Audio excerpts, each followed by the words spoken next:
Thank you for tuning in. This video forms part of the concept stage of the Business Life Stages series, brought to you by Constructum Online Learning. In the Business Life Stages series, I look at the development of a business from concept to exit stage.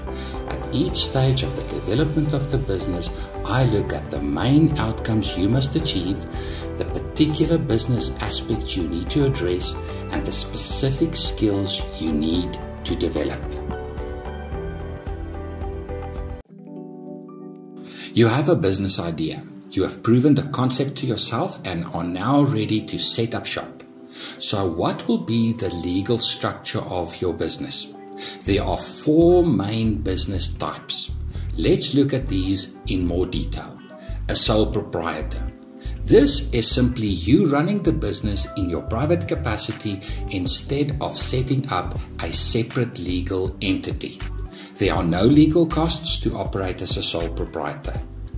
However, what you will find is that corporate customers are often unwilling to do business with sole proprietors. They prefer working with private companies. Next, you have a partnership agreement or a partnership arrangement. Professional services businesses like legal firms or accountants used to use partnerships. This has very much fallen out of favor. Today, most services firms will operate as a private company. A private company structure is the focus of this presentation, where one or more shareholders incorporate a business as a separate legal entity.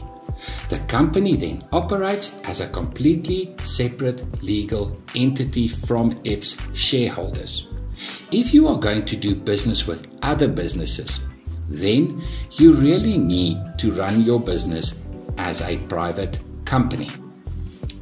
A personal liability company structure are often used by architects and engineers as their customers insist that the directors assume liability for company debts.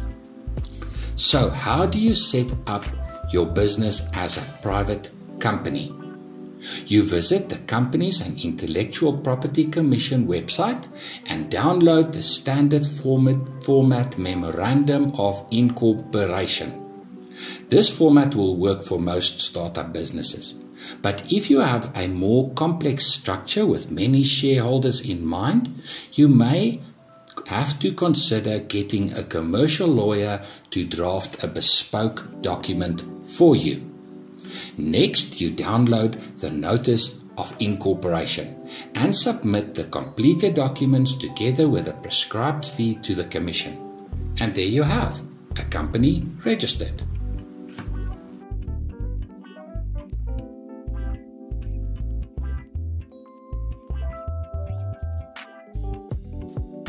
Next, you need to understand the different role players within a private company, starting with the shareholder.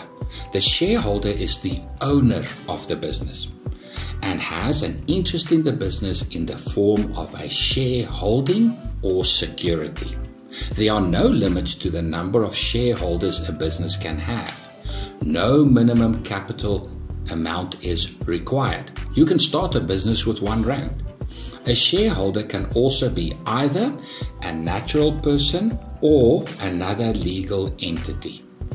Then you need to understand what is meant by a director. In most cases, the shareholder is also the director of the business, but this does not have to be so. A director may or may not be also a shareholder. If you are going to be one of the directors, then you need to make sure that you understand the many obligations that you are taking on as director.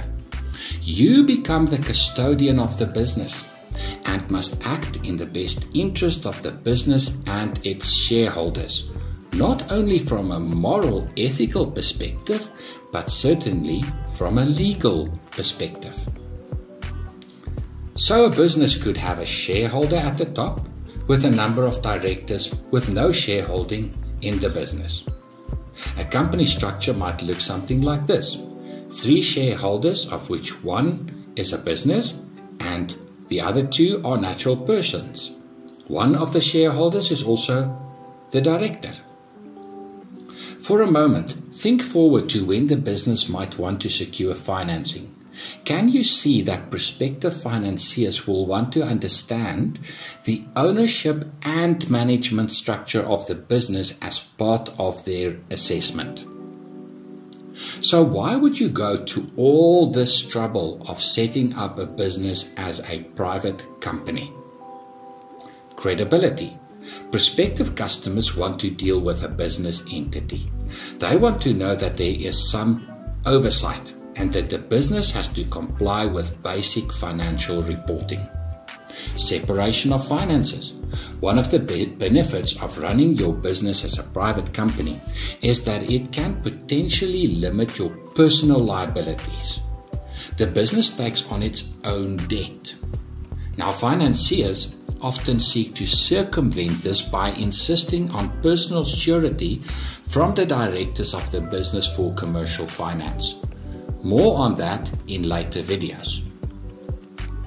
Tax efficiency. Appointing a good accountant and tax practitioner can limit your business's tax liability and ensure maximum value for you, the shareholder. It's near impossible to protect your brand as a sole proprietor, and much more practical to achieve brand protection as a private company. Raising capital is much easier if there is a clear separation of financial interest of that of the shareholder and the business. The business produces financial statements that financiers can use to assess the viability of extending finance. One day you are going to want to exit your business to realize your investment of time and money in the business. The only way to do that is to have a private company that has developed into an asset of value. But more on this in later videos. Lastly, estate planning. Your interest in the business is an asset in your estate. One of the most difficult challenges for the future executor of your estate is extracting maximum value from your assets to benefit your dependents.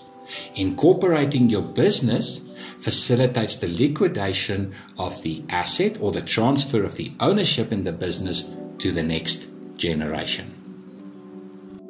Thank you for tuning in. I hope you found value from this presentation. If this type of content appeals to you, please consider subscribing to the Constructum Online Learning platform on YouTube and click the notifications bell so that you are informed each time I load a new video. Look out for the rest of the videos that I will be loading that form part of the Business Life Stages series. Thank you for listening again, and good luck with your business.